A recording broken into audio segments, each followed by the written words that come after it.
The appraiser stood at the edge of the water and did not step closer than he had to. The pond sat in an old limestone quarry pit on the upper slope of the farm, water the color of weak jade, streaked with algae along the still edges. White mineral crust had built up on the rock rim over the years, and the sides dropped off steep enough that a man could not wade in even if he wanted to.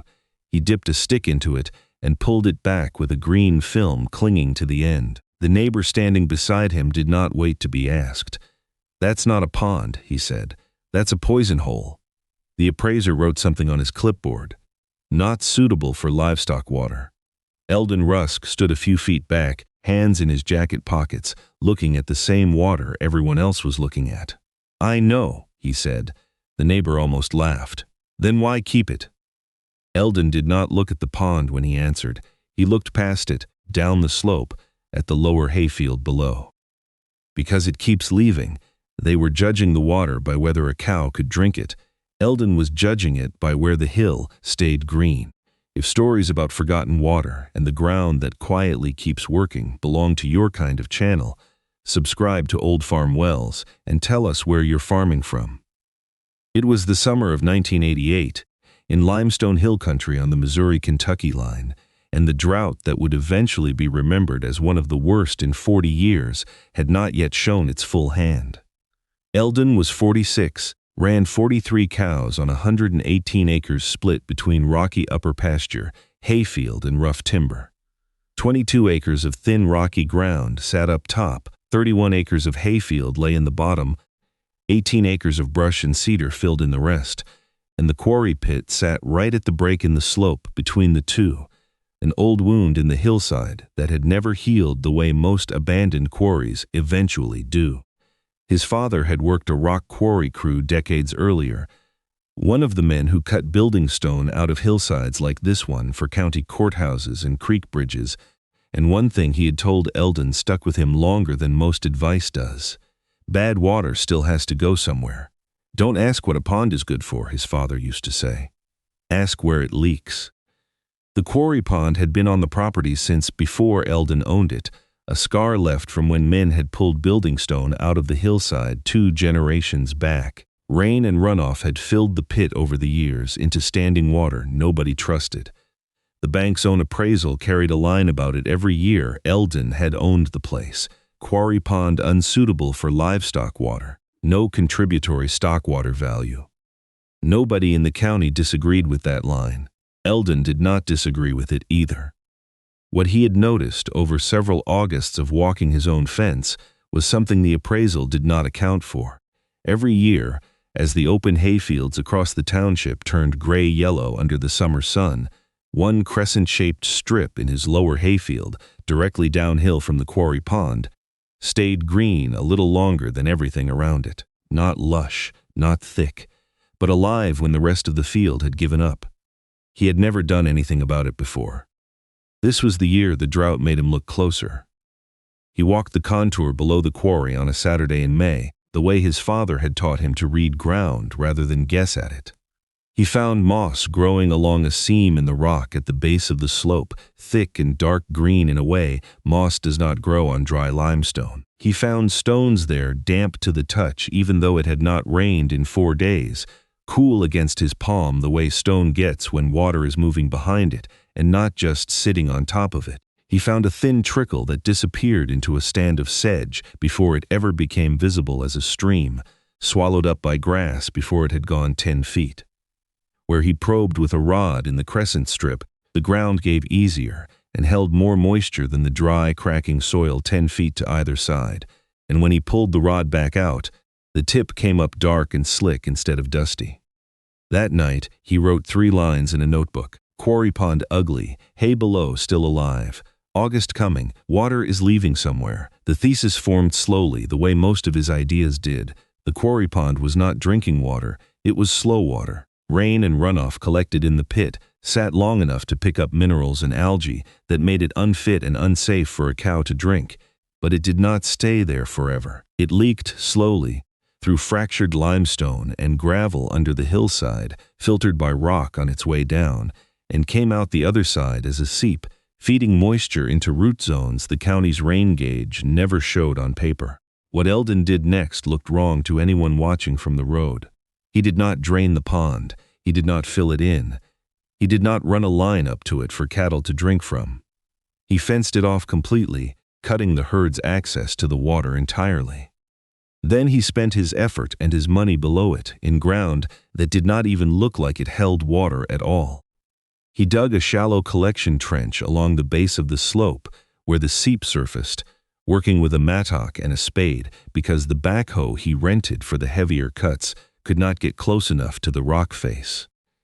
He lined the trench with fieldstone pulled out of his own fence rows to keep it from silting shut, ran the trickle into a small gravel filter box before it reached a rock-lined trough, and cut an overflow ditch so standing water would not pool and sour in the heat. He fenced the wet ground around the seep itself to keep cattle from trampling it into mud, protecting the crescent strip from overgrazing while it built root reserves it would need later in the summer.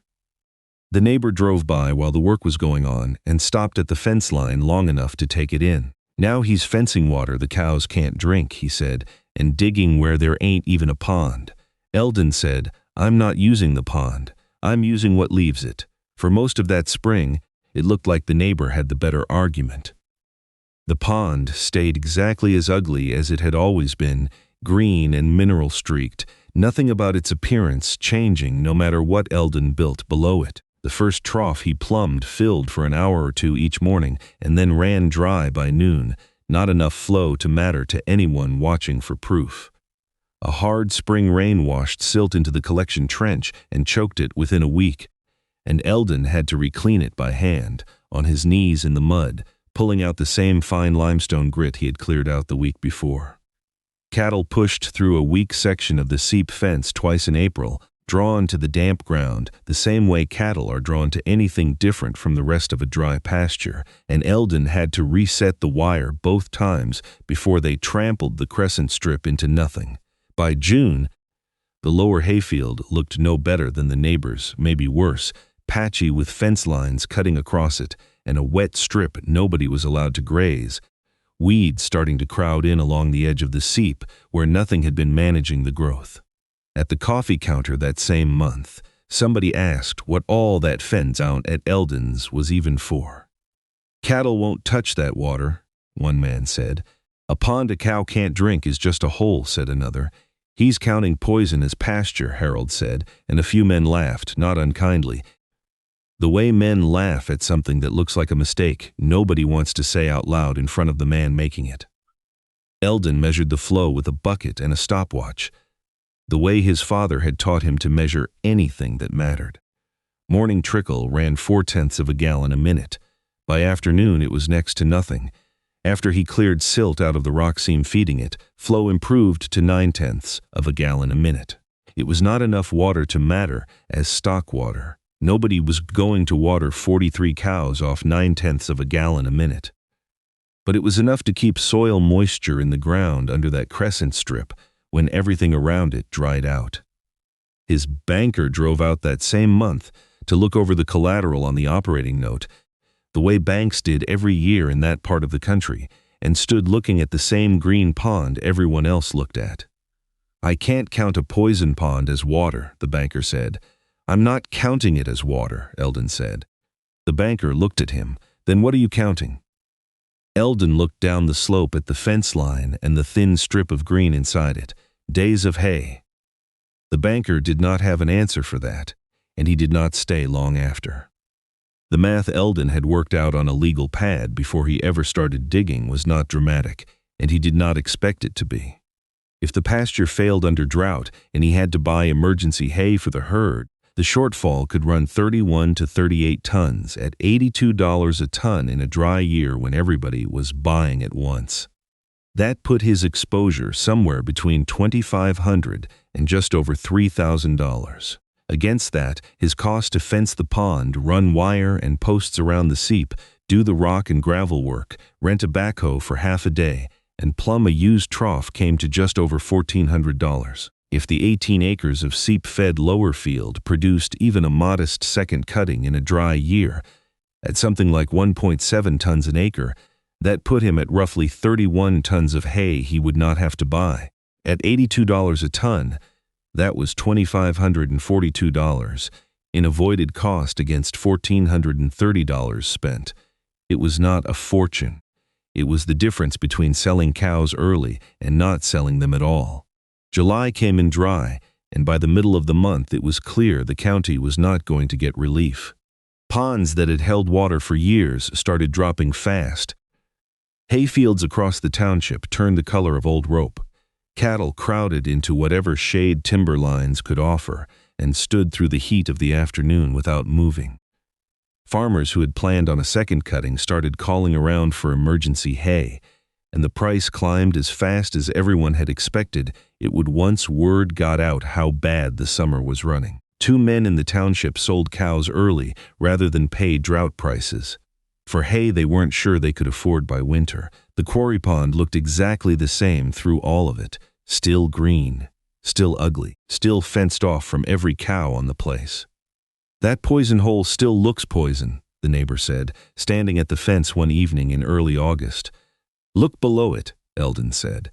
The lower hayfield was not green from end to end. Most of it had burned off the same as everyone else's ground in the county. But the crescent strip, the 18 acres fed by the seep line running down from the quarry, held on. It was not tall. It was not thick the way spring hay had been. But it was alive, and it was cuttable, and that put it ahead of almost every other hayfield for 2 miles in any direction. It was not pretty hay. It was hay he did not have to buy. He cut it in the second week of August, raked it, and baled it before the next dry spell could rob it of moisture. The count came out close to 31 tons, stemmy and lean but usable, the kind of hay a cow eats through a hard winter without complaint. Harold, a neighbor from down the road who had watched the whole thing unfold from a fence post more than once that summer, stopped by while Eldon was loading bales. "That came off below the quarry?" Harold asked. "Below it," Eldon said, "not from it." Harold studied the pond up the hill, still ringed in its mineral crust, still nothing a man would drink from or let a cow near. "You still won't let cows drink up there?" "No," Eldon said, "that's not what it's for." When Eldon went into the bank later that month, he brought bale counts, dry year hay price quotes from 3 sellers, fence and trough receipts, a hand-drawn field map, and photographs of the green crescent strip standing out against the burned ground around it. The banker looked over the numbers for a while before he said anything. "So you still can't use the pond," he said. "Not with cows," Eldon said. The banker looked at the hay figures again. "But you used what it leaked. That's the only part of it that mattered this year," Eldon said. The bank did not change its language about the quarry pond itself. It was never going to be classified as stock water, and Eldon had never asked it to be. What changed was the note on the file below it, updated from language that had sat unchanged for years. Quarry pond unsuitable for livestock water became seep-fed lower hayfield supported by quarry recharge. The operating note renewed without Eldon having to draw down savings or sell cows early, the way 2 of his neighbors ended up doing before the summer was out. The same neighbor who had called it a poison hole in May found Eldon at the fence line after the second cutting was in, turning something over in his mind the way a man does when a season has quietly proven him wrong without anyone saying so out loud. "You think mine leaks like that?" he asked, nodding toward his own dry hillside. "Walk below it in August," Eldon said. Nobody made him apologize for what he'd said in the spring. Nobody needed to. He just started looking at his own ground differently the next time it stopped raining. The quarry pond never became clean stock water. Eldon never said it would. It stayed green through that whole drought and everyone after it. It carried algae every summer. A cow still had no business standing at its edge, and Eldon never once let one near it. But the county had been judging it by the wrong question all along. They asked whether a cow could drink it. Eldon asked where it went after the rock got through with it. By August, the answer was lying in windrows below the hill. 31 tons. Not miracle hay, not pretty hay. Just hay he did not have to buy. The neighbor saw poison, the bank saw liability, the appraiser saw no stock water, Eldon saw slow water, and in a drought, slow water was feed. If you've made it this far, there's a subscribe button below, and we'd like to know where you're watching from. Would you have called that pond worthless? Or would you have walked below it first?